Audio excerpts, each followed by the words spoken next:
নমস্কার বন্ধুরা, মিটমিরা চ্যানেলে আপনাদের সকলকে জানাই স্বাগতম। আশা করি আপনারা সকলে ভালো আছেন। তো আসুন, আজকে আপনাদের জন্য নিয়ে এসেছি নতুন একটি রেসিপি। আজ আমি তৈরি করব ঠেকুয়া রেসিপি। এটা একটা খুবই স্পেশাল বিহারিদের রেসিপি। বিহারিদের ছট পুজোতে এটা লাগে। তো সেই রেসিপিটাই আজকে আমি আপনাদের সাথে শেয়ার করব। তো আমি এখানে একটি গামলা নিয়ে নিয়েছি। গামলার মধ্যে আমি আটা, ময়দা আর যা যা উপকরণ লাগবে সমস্ত কিছু নিয়ে নেব। তো প্রথমেই নিয়ে নিচ্ছি ময়দাটা।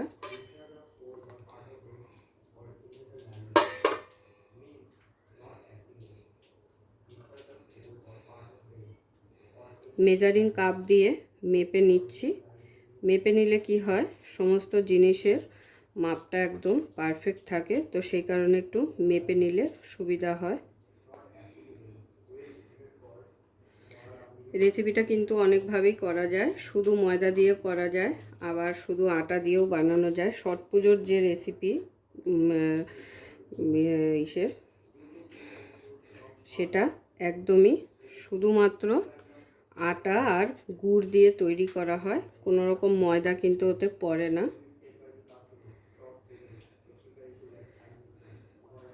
তো আমি এখানে 2 কাপ মতো ময়দা নিয়ে নিলাম।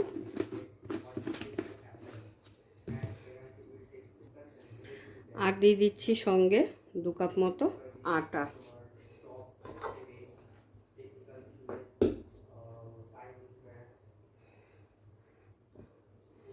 যেটা ছট পুজোর আসল ঠেকুয়া, সেটা কিন্তু আবারও বলছি শুধুমাত্র আটা আর আখের গুড় দিয়ে তৈরি করা হয়।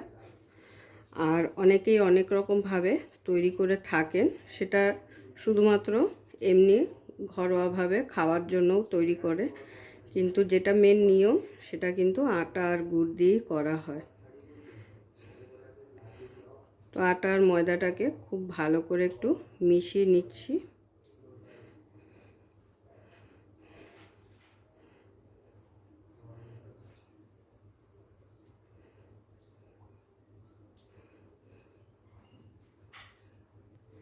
এবারে দিয়ে দিচ্ছি 1 কাপ মতো সুজি। সুজিটা অপশনাল, আপনারা চাইলে দিতেও পারেন, নাও দিতে পারেন। সুজি ছাড়াও কিন্তু করা যায়। এরপর দিয়ে দিচ্ছি কুচিয়ে নেওয়া নারকেল।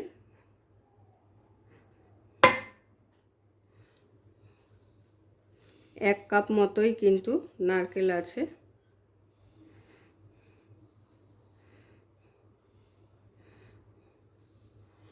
আর এদিকে দেখুন, আমি গুড় নিয়ে নিয়েছি। আমি কিন্তু রেসিপিটা গুড় দিয়েই করব। আপনারা চাইলে শুধু চিনি দিয়েও তৈরি করে নিতে পারেন। তো শুধু চিনি দিয়ে যখন তৈরি করবেন, সেক্ষেত্রে চিনিটা হাফ হাফ করে নিতে হবে। হাফ চিনি আপনাদের একটু পেস্ট করে নিলে ভালো হবে, গুঁড়ো করে নিলে তাতে কী হবে, তাড়াতাড়ি গলে যাবে।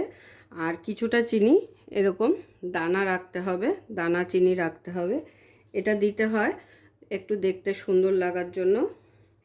তো গুড়টাকে আমি হালকা জল দিয়ে একটু ভিজিয়ে দিচ্ছি, যাতে গুড়টা সুন্দরভাবে গলে যায়।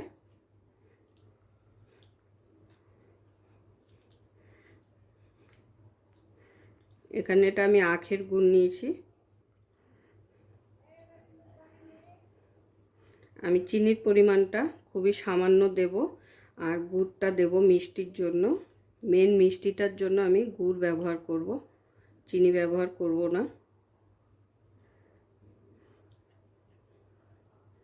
তো যেহেতু আখের গুড় খুব নরম ছিল গুড়টা, তো সেই কারণে দেখুন সুন্দরভাবে গলেও কিন্তু গেল।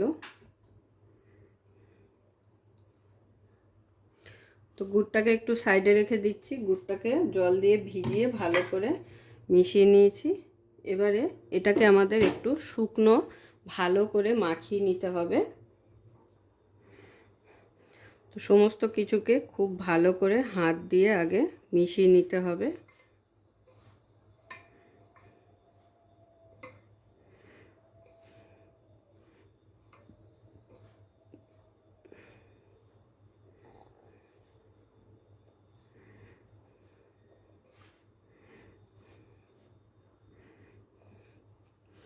সমস্ত কিছু মিশিয়ে নেওয়ার পর এখানে ময়ামের জন্য দিয়ে দিচ্ছি ঘি। মনে রাখবেন এটা কিন্তু কোনো রকম তেল দিয়ে ময়ামটা হয় না, এটা ঘি দিয়ে ময়ামটা দিলে খুব সুন্দর হয়। তো আমি এখানে 4 টেবিল চামচ ঘি ব্যবহার করলাম। ঘিটা দিয়ে এরপরে খুব সুন্দরভাবে হাত দিয়ে মেখে নিতে হবে।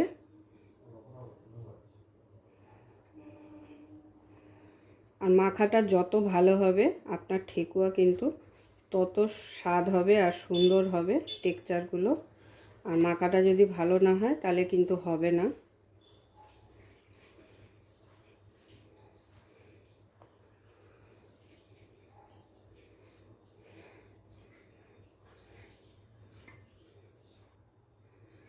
দিয়ে দিচ্ছি কিঞ্চিত পরিমাণ একটু নুন।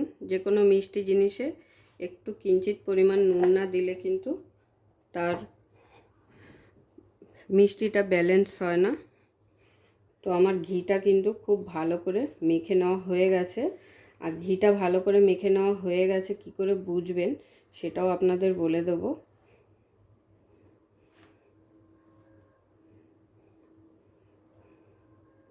তো দেখুন হাতের মধ্যে এরকম নিয়ে এরকম মুঠো পাকালে যখন দেখবেন ভেঙে যাচ্ছে না, এরকমই রয়েছে, তখন বুঝবেন যে ঘিটা খুব ভালোভাবে মাখিয়ে নেওয়া হয়ে গেছে।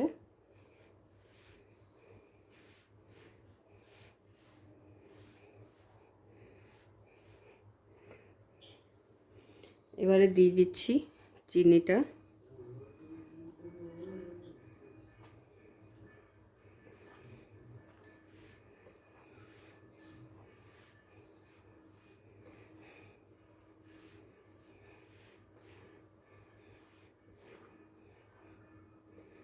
আর যারা চিনি দিয়ে শুধু করবেন মনে করবেন তাহলে সেক্ষেত্রে চিনিটাকে একটু জলে ভিজিয়ে রাখবেন কিছুক্ষণ।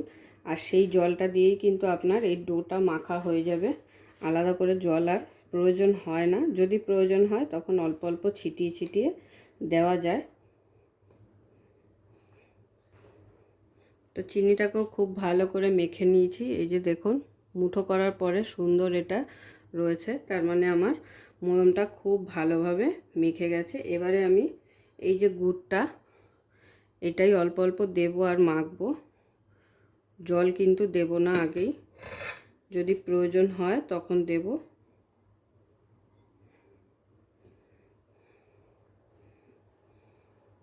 কারণ এই ডোটা একটু শক্ত হয়, নরম করে ফেললে হয় না।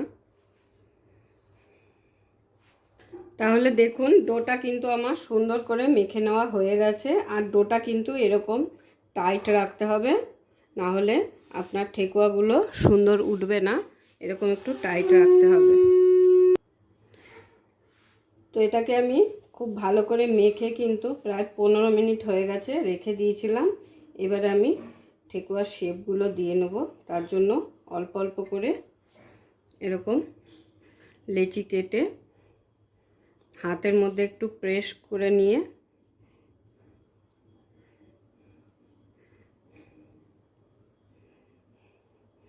গোল করেও বানাতে পারেন, আবার লম্বা করে শেপ দিয়েও বানাতে পারেন। এই যে আমি গোল করে নিলাম, নিয়ে এরপরে এই যে এরকম একটা ছাঁচ নিয়ে নিয়েছি। এই ছাঁচটার মধ্যে করে এই ফুলটার মধ্যে দিয়ে একটা শেপ দেব।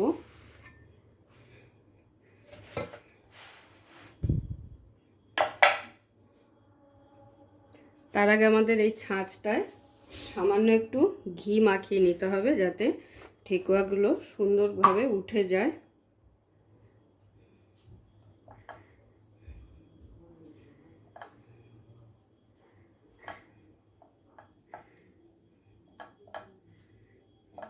তো আমি একটা ব্রাশ দিয়ে খুব ভালো করে একটু লাগিয়ে নিচ্ছি।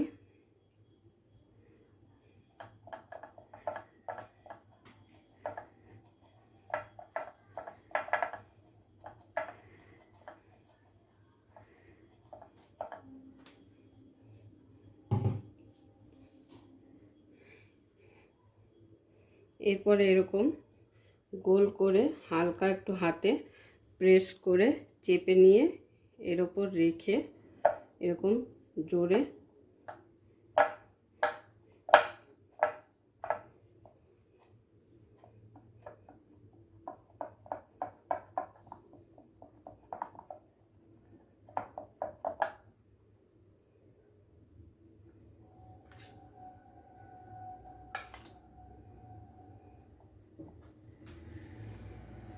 তো দেখুন আমার ঠেকুয়া কিন্তু একদম রেডি।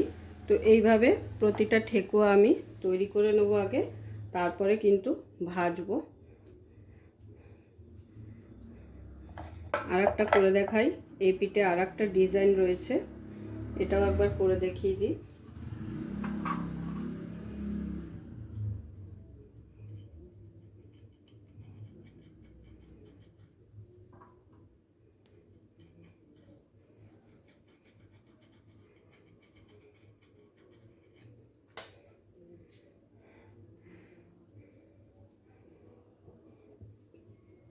এটা করার জন্য এটাকে এরকম হালকা একটু লম্বাটে শেপ দিতে হবে।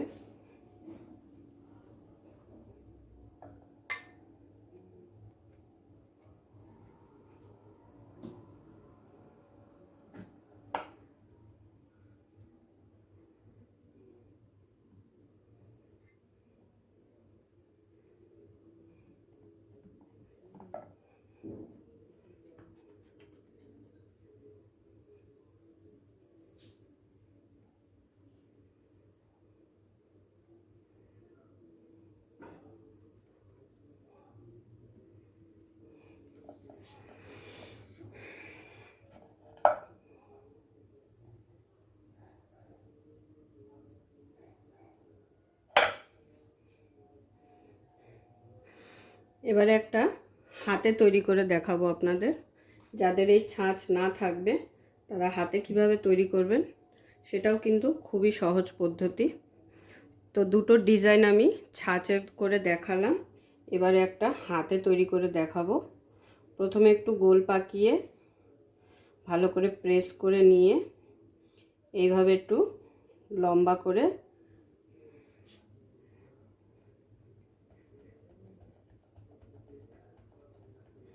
হাত দিয়ে প্রেস করে এই মাথা দুটোকে একটু এইভাবে হালকা করে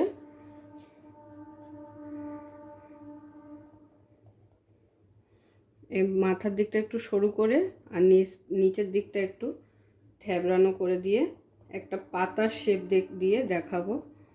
পাতার শেপ অলরেডি একটা ছাঁচে আমি তৈরি করে দেখিয়েছি, একটা এমনি হাতে তৈরি করে দেখাচ্ছি।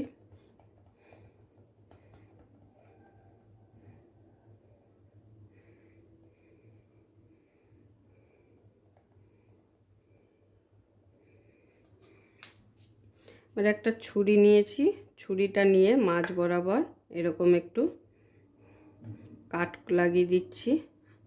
আর কাটিংটা একটু বেশি করে দাবিয়ে করতে হবে যাতে ভাজার পরে এটা সুন্দর লাগে।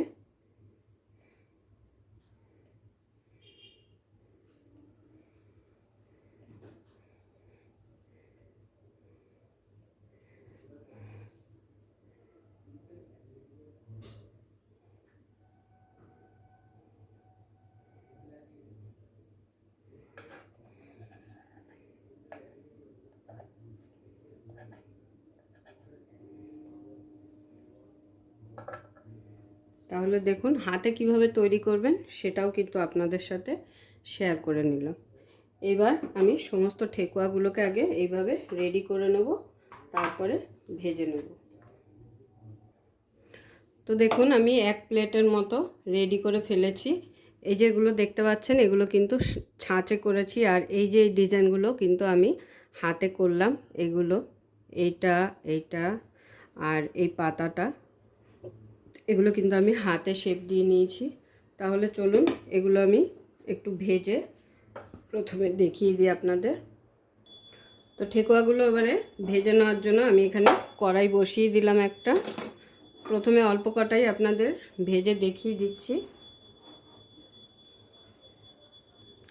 দিয়ে দিচ্ছি প্রথমে 2 চামচের মতো ঘি।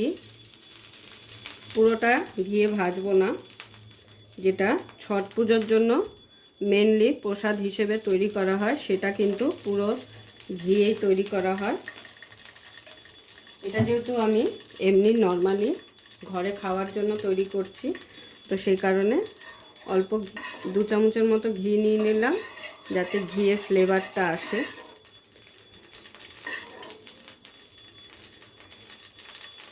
আর তার সাথে দিয়ে দেবো সাদা তেল।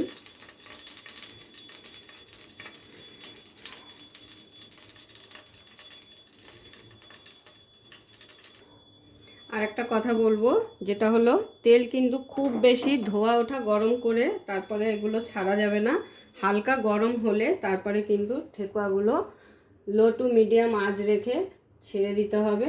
আর লো টু মিডিয়াম আঁচেই কিন্তু ভেজে নিতে হবে, না হলে ওপরটা লাল হয়ে যাবে, ভেতরটা কিন্তু কাঁচা থেকে যাবে। ওই কারণে লো টু মিডিয়াম আঁচেই কিন্তু এগুলো তৈরি করে নিতে হবে।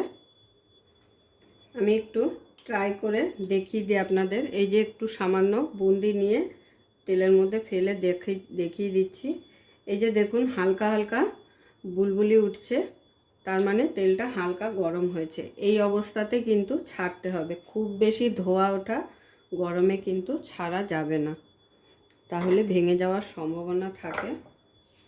এবার আমি একটা একটা করে দিয়ে দেবো তেলের মধ্যে। আর আঁচটা কিন্তু লো টু মিডিয়ামে রাখবেন।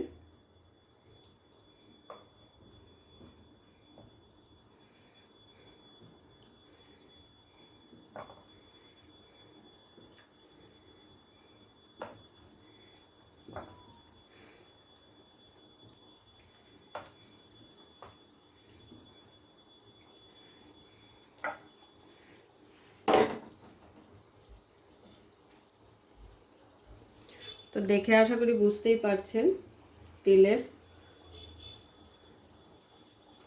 পরিমাণটা, কারণ এই যে এরকম সাদা সাদা এবার হালকা করে বুলবুলি উঠছে, এইভাবেই কিন্তু ভেজে নিতে হবে। একটু সময় লাগে, সময় নিয়ে ভেজে নিতে হবে। তো দেখুন এক সাইড হালকা লাল হয়ে গেছে, আমি এবার এগুলোকে একটু হালকা করে উল্টে দিচ্ছি।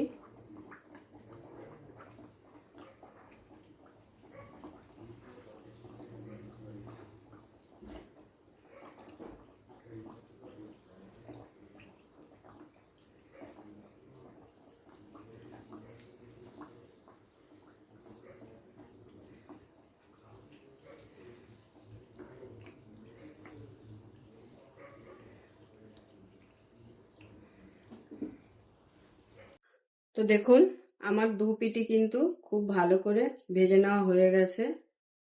এবার আমি একটা একটা করে তুলে নেব। তো দেখুন সমস্ত ঠেকুয়া আমি তুলে নিয়েছি। এবারে বাকিগুলো এই একই পদ্ধতিতে আমি ভেজে ফেলবো।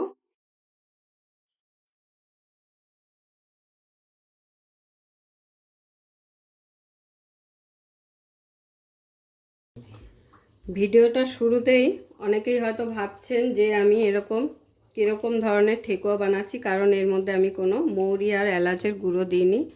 তার পেছনে একটা কারণ আছে, আমার ঘরে একজন খায় না মৌরি আর এলাচ, তো সেই কারণে আমি হাফটা ডো দিয়ে ওই মৌরি আর এলাচ বাদ দিয়ে বানিয়েছি। এবারে আমি এই হাফ ডোয়ের মধ্যে এলাচ গুঁড়ো আর মৌরি মিক্স করে আবার একবার ভালো করে মেখে নেব, নিয়ে তারপরে আবার এগুলোকে বানাবো।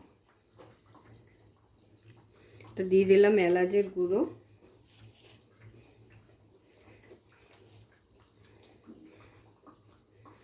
আর দিয়ে দিচ্ছি সামান্য মৌরি, খুব বেশি দিলাম না, অল্প দিলাম।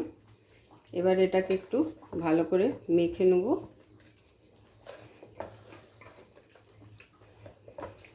ঠেকুয়াতে মৌরি না দিলে কিন্তু ফ্লেভারটা ভালো আসে না, আর এলাচের গুঁড়োটা না দিলে। তো দেখুন আমার সমস্ত ঠেকুয়া ভেজে নেওয়া হয়ে গেছে। একবার আপনাদের আমি দেখিয়ে দিই। তো আমি সমস্ত ঠেকুয়া ভেজে নেওয়ার পরে এই প্লেটটায় সুন্দর করে সাজিয়ে নিয়েছি। আর এই যে মাঝখানে দেখছেন এটা আমি এক পিসই তৈরি করেছি, সব থেকে বড়, সুন্দর করে সাজিয়ে নেওয়ার জন্য। তো আজকের আমার এই ঠেকুয়ার রেসিপি আপনাদের কেমন লাগলো সকলে অবশ্যই কমেন্টে জানাবেন। আমি একটু লেট হয়ে গেল ঠেকুয়ার রেসিপিটা ছাড়তে। তো আমি ফার্স্ট টাইম বানিয়েছি, কোনো দিন এর আগে আমি বানাইনি। তো একটা আমি আপনাদের দেখিয়ে দেব।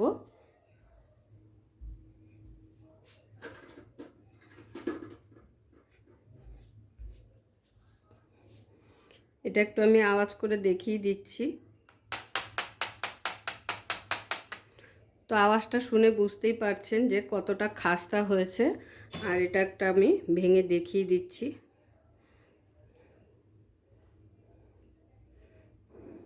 খেতে কিন্তু অসাধারণ হয়েছে। আর ঠেকুয়াগুলো দেখতে কেমন হয়েছে সেটাও অবশ্যই জানাবেন।